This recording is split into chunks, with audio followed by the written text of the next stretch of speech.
પણ પેલાને એવું આસન લગાવવાની આદત કે 2-4 કલાકોથી આપણા પરથી પગ કાઢે જ નહીં. એટલે આસન એટલે તમે આસાનીથી ત્યાં બેસો એનું નામ આસન. એટલે હું તે ગુરુ શિવરાત્રીએ પણ વાત કરી કે એવા બેહી જાય ને પછી અહીંયા દુખે અને પછી દુખતું હોય તેમ દબાવ્યા કરે ને પાછું ભજન ચાલે ત્યારે ચાલુ થઈ જાય ભૂડા ભૂડા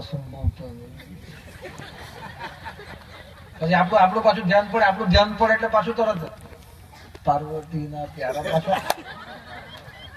ને પછી આપણને લાગે કે કેટલો ભાવુક માણસ બેઠો પણ નાચે છે, કેટલું સારું કહેવાય. અને પછી પાછું આપણું ધ્યાન ફરી જાય એટલે તરત પાછું ગણેશો